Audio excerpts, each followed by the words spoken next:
Hello, and welcome to the episode of Todd Talks, and Todd Talks people listen.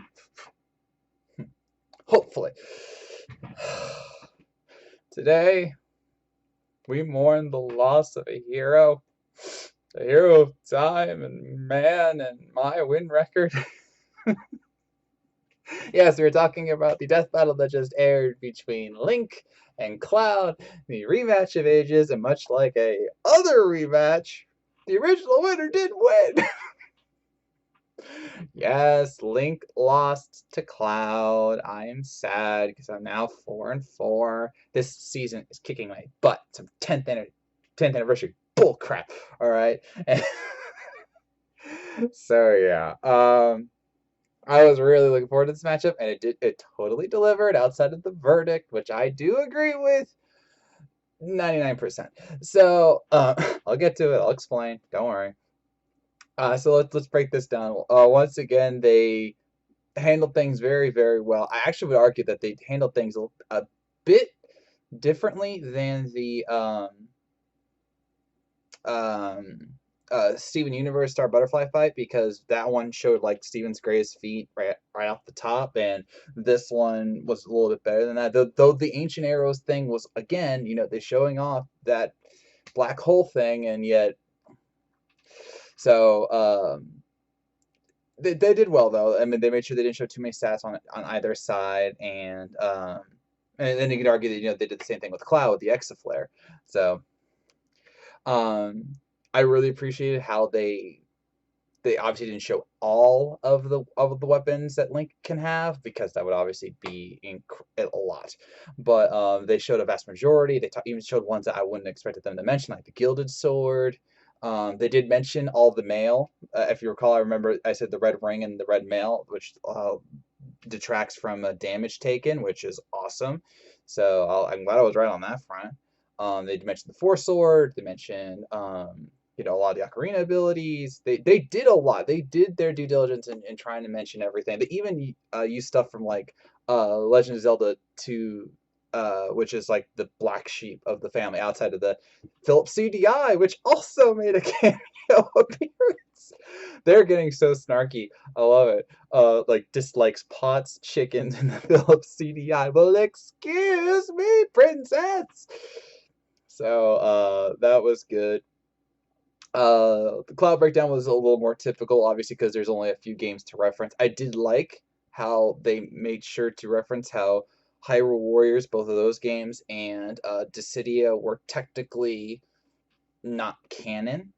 So thus, some of Link's abilities that he technically could have in those games, or Cloud's abilities that he could have in those games, um, weren't canon, and thus could not be used in the overall general sense. Sorry. So they definitely went far and beyond to make sure that it was clear that this was not like the first death battle, which they showed in the result. Okay, before I get to the fight, I want to talk about the one small gripe I have. One small gripe.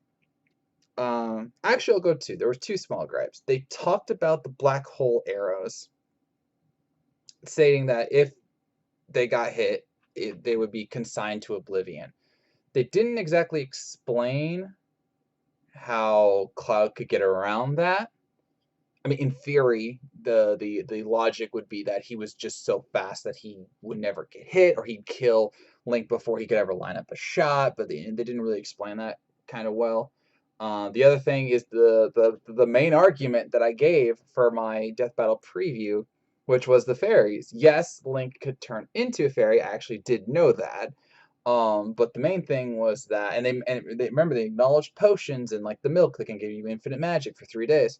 Um, which I honestly didn't know about. I knew about another way to get unlimited magic, but still, um, they didn't reference the actual fairies, like the fairies in the bottle, which can revive you, and maybe they did that for simplicity's sake. Maybe they did it because it's like a cheat code, especially with the Force Sword, which is, as I noted, has 99 fairies at max with it. Obviously, they couldn't reference all of that, but my logic with that would be that, again, Cloud is so powerful and so strong that he could easily kill, I guess, Link 99 or 100 times before he could be killed once. I mean, that's the I guess that's what I would say if I was Death Battle. I'm still not happy about it though. I mean, don't get me wrong. There was a season where I'm pretty sure I tied equal, like 50-50. I don't want that again. I promised myself I wouldn't do that again. Here I am at 4-4. All right, now let's get to the fight. The fight was awesome. All right, with the track Final Breath, done by my friend now, Brandon Yates, who actually did a commission for me a while back, if you recall, my Sly Cooper versus Raptor Raccoon fight, which I still want to happen. So, track was awesome. The fight, there was so much in it. Now, I will acknowledge that I think they went a little too overboard on the opening, not the motorcycle fight. That was fine. You know, you have the bikes. It's like Chad said in the Death Battle cast. If you have the bikes, you got to use them. So, my thing was more about the rock falling thing. I mean, I know they explained that it was just like a comedy bit, and they were actually originally supposed to have this in a city, like a Final Fantasy city, but it was easier to go from like the Final Fantasy tunnel to like a Legend of Zelda temple kind of area. So yeah, I understood that. But like the rock falling thing, that was kind of odd. I mean, I know that's only like 10 seconds, but that's 10 seconds of action. But once they got to the action, like the real action, it was awesome. I mean, if you paid attention, they referenced, I'm pretty sure, every major Legend of Zelda game. And I know that's a weird thing to say because there's a lot of them, but they obviously reference Breath of the Wild via his outfit and Mipha's grace, complete with Mipha voice. This is your chance. Mipha, she didn't deserve to die, and she didn't in Age of Calamity. Spoilers. They referenced Twilight Princess with his spinning sword slash technique. That was one of the ones he learned from the Wolf Masters. They reference obviously Ocarina of Time with the Majora's Mask with the Ocarina song and the Song of Storms, and of course the Fierce Deity Mask, which I'll get to in a second. There obviously reference Four Swords Adventures with the split, which I totally called that they would do. They referenced Link's Legend of Zelda 2, Link's Quest or Adventure, whatever it was, with the turning into the fairy. You know, they referenced a lot. Oh yeah, ancient eras, obviously, and they referenced a lot, and I was glad because it would have honestly been bad. They could have done just a straightforward, super sword fight and everything, but with all the Navi, listen, hey, watch out, listen, hey. That was great. I didn't expect that to happen. That was a fun tease.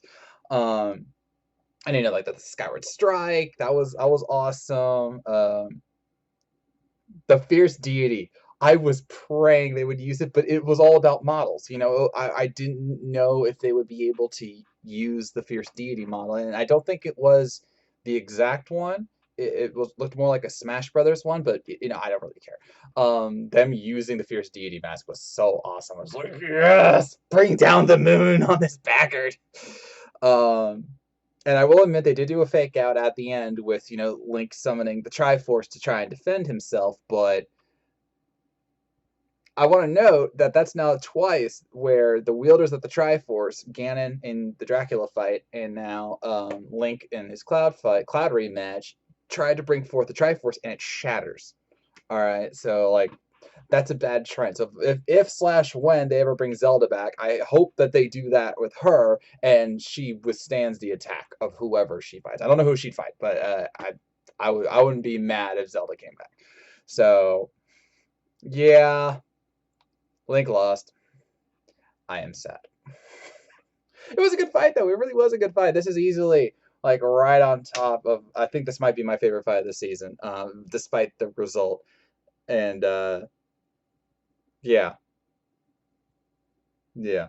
So I'm sad that I lost, but I understand why. I didn't realize that Bahamut Fury was that fast, and obviously when you're 1,200 times the speed of light versus 1/10 the speed of light, you can kill someone pretty fast. Yeah, it's sad, and a lot of Final Fantasy people are going to be gloating today.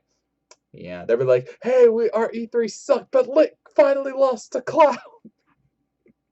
And hey, as someone said in the comments in the main video, if you got a problem with it, settle it in Smash. So yeah. Now, sadly, sadly, this will be my final Todd Talk for a while because apparently they're not going to be back until September. September! Um, which I really don't like. But so let's see, it's June 14th. So June and July, July to August, August, September. So we got about a 3-month wait before Death Battle returns. And they've already teased who's coming back. It's Batman in the Hellbat suit. Now, for those of you who don't recognize this suit, this was a literal one-off of a suit made during the, I believe it was the New 52 era. He used it to go and fight Apocalypse, like the planet. Like it was meant to be able to withstand the power of the new gods, and even technically fight Superman and Darkseid. So, which he did, Darkseid anyway. So look up the Hellbat armor, and let me know who you think he's gonna fight, because I have no idea. They've talked about using this armor in the past, but I don't know who they're gonna put it. I really hope it's not Iron Man. I really hope it's not Iron Man, because that would be way too easy. I mean, of a matchup. I don't know who would win, but like the matchup. Anyway, so with that, I may end this episode of Todd Talk. What did you think of the fight between Link versus Cloud? Because some of you lost. A lot of you picked the Link with me, so we all lost together. Or not all of us, but most of us.